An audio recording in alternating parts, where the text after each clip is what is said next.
আমাদের বাড়িতে সরস্বতী পুজো হবে এবছরে, মানে আগের বছরে হয়নি, তার 2 বছর আগে হচ্ছিল। তোমাদের দাদাভাই এখন ঠাকুর আনতে যাচ্ছে, আর তোমাদের দাদাভাইয়ের সাথে যাচ্ছে আমার শ্বশুর, মানে কাকা হয়। তো দুজনে ঠাকুর আনতে যাচ্ছে, আর আমি এখন রেডি হচ্ছি পার্লারে যাবো বলে। মানে সরস্বতী পুজো একটু ফুল না করলেই হয় না, ওই জন্য আমি যাবো বলে রেডি হচ্ছি। তোমাদের দাদাভাই বলে গেল তুমি রেডি হয়ে থাকো, আমি এসে তোমাকে নিয়ে যাবো। আর ঠাকুর নিয়ে ওরা চলে এসছে। ঠাকুরটা এত সুন্দর হয়েছে, মানে কি বলবো, মুখটা এত সুন্দর লাগছে ঠাকুরের, যে আমার তো খুব পছন্দ হয়েছে। তোমাদের কেমন লাগছে ঠাকুর বলবে। আর যারা এখনো সাবস্ক্রাইব করোনি আমার চ্যানেলটাকে, তারা সাবস্ক্রাইব করে দেবে অবশ্যই, লাইক কমেন্ট শেয়ার করবে, আর আমাকে ফলো করতে ভুলবে না। ঠাকুরের মুখটা কি সুন্দর লাগছে দেখো। আবার আমার দেওর আর আমার শ্বশুর মিলে ঠাকুরটা, মানে এখনো প্যান্ডেলটা সাজানো হয়নি পুরোপুরি ভাবে, তাই ওরা ঘরে রাখছে ঠাকুরটা। তারপরে সবকিছু কমপ্লিট হওয়ার পরে ওরা আবার রাখবে আর কি এই প্যান্ডেলে। তো তোমাদের সবটাই দেখাবো, তোমরা দেখতে থাকো। আর আমি তার মধ্যেই রেডি হয়ে চলে এসেছি, তাই তোমাদের দাদাভাই বললো চলো, আমি পার্লারে চলে এসেছি। পার্লারের ভিতরে ঢুকছি, মানে কি বলবো তোমাদের, যে আজকেও মানে তোমাদের দাদাভাইয়ের সামনে এখানে যাচ্ছে ওখানে যাচ্ছে, মানে কাজের তো শেষ নেই, বুঝতে পারছো বাড়িতে পুজো হলে কিরকম হয়। তো ঠাকুর এনে এসে আর আমাকে নিয়ে গেল, মানে কষ্টটা আমার না ওরই বেশি হয়েছে। তো ঢুকে দেখলাম অনেকজনই আছে, তো ওদেরই হবে।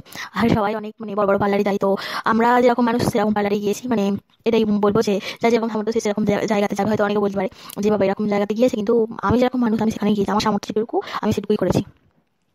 আমি বসে আছি, তো বসে থাকতে থাকতে বিরক্তি লাগছিল। তারপরে বললাম যে আমি আগে একটু নিয়ে নেবো, মানে আমার একটু তাড়া ছিল, তাই আগে আমাকে দিয়ে দিল। তো দিদিভাই বললো হ্যাঁ, আর যারা ছিল তারাও বললো যে হ্যাঁ ঠিক আছে, তুমি তাহলে তাড়াতাড়ি নিয়ে নাও, তোমার কাজ আছে বাড়িতে। বললাম তাড়াতাড়ি করে করে নিলাম গ্রুপ ল্যাপটা। আর তোমাদের দেখাবার জন্য ভিডিও করলাম, মানে আমার মানে একটু লজ্জা আছে জানো। তো একটু ভিডিও করতে কেমন কেমন লাগছিল, তো তার সাথেও বললাম যে তোমাদের সাথে ভিডিওটা আমি শেয়ার করবো সেই জন্য। আর যে দিদিটা আমাকে মানে গ্রুপ ল্যাপ করে দিচ্ছে, দিদির নাম উর্বশী। আমার বিয়ে হওয়ার পর থেকেই এই দিদির কাছে আমি গ্রুপ ল্যাপ বলো, মানে যে কোনো কিছু চুল কাটা বা অন্যান্য যে কোনো কিছু আমি সবই করি। তো তাই ভ্রু লাভটা দিদি ভালোই করে, আর ভ্রুতে কাটা আছে ওই জন্য সবাই পারে না, এই দিদিভাই পারে, তাই এই দিদিভাইয়ের কাছে আমি যাই। আর আমার তো ভ্রু মানে কি বলবো, তোমরা নিজেরা দেখতে পাবে যে আমার ভ্রু নেই একদমই, তো তোমরা হাসবে হয়তো। তো আগে একদমই ছিল না, কিন্তু এখন মানে তবু অনেকটা, মানে ভ্রু লাভ করলে অনেকটা দেখবে হয়ে যায়। তো আমার অনেকটা ভ্রু লাভ করার পরে অনেকটা মানে চুল বেরিয়ে গিয়েছে। তো তার জন্য দিদিভাই বলেছে যে মানে মাসে একবার কি মানে 2বার করলে তাহলে তাড়াতাড়ি ভ্রু আরো বেরিয়ে যাবে। তো চেষ্টা করি মাঝে মাঝে ভ্রু লাভ করতে যাওয়ার, কিন্তু কোনোদিনই মানে তোমাদের সাথে শেয়ার করা হয়নি, তো তাই শেয়ার করলাম। তো দিদি ভাই ভালোই ভ্রু লাভ করে দেয়, তো তুমি মানে তোমরা দেখো, দেখলে বুঝতে পারবে।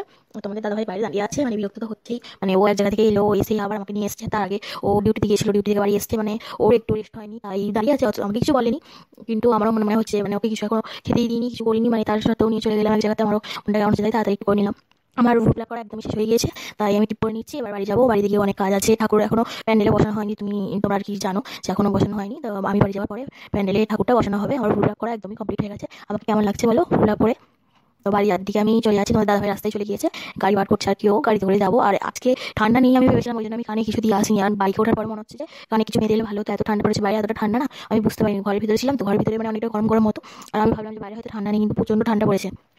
আর আমি বাড়িতে চলে এলাম, তারপরে বাইকে উঠেই মানে চলে এসেছি, তাড়াতাড়ি কোথাও যাইনি, কোথাও দাঁড়াইনি। আর এসে দেখলাম যে প্যান্ডেলের কাজ এখনো শেষ হয়নি, প্যান্ডেলের কাজ এখনো হচ্ছে, তাই আমি ভাবলাম যে আমি একটু ঘোরাঘুরি করি। তারপরে আমি ঘোরাঘুরি করছিলাম, তারপরে আমাদের বাড়িতে এলাম, এসে মানে খাবার দাবার যেগুলো খাবার সব খেতে দিলাম। খেতে দিয়ে গিয়ে যেখানে প্যান্ডেল করছে সেখানে আমি বসেছিলাম। সেখানে বসে থাকার পরে আমাকে বলছিল সবাই যে বসো, এই প্যান্ডেলের কাজ করো, এ করো, মানে মানে এই আর কি টাকি হয়েছিল এগুলো। তো ঠাকুর তারপরে এই বসানো হলো, আমি আমার ননদ ডাকলো, ডাকতে গেলাম, গিয়ে দেখলাম যে হ্যাঁ ঠাকুর বসাবে এবারে। তো আমার খুব শ্বশুর মশাই, তোমরা তো জানো যে ঠাকুর বসাচ্ছে।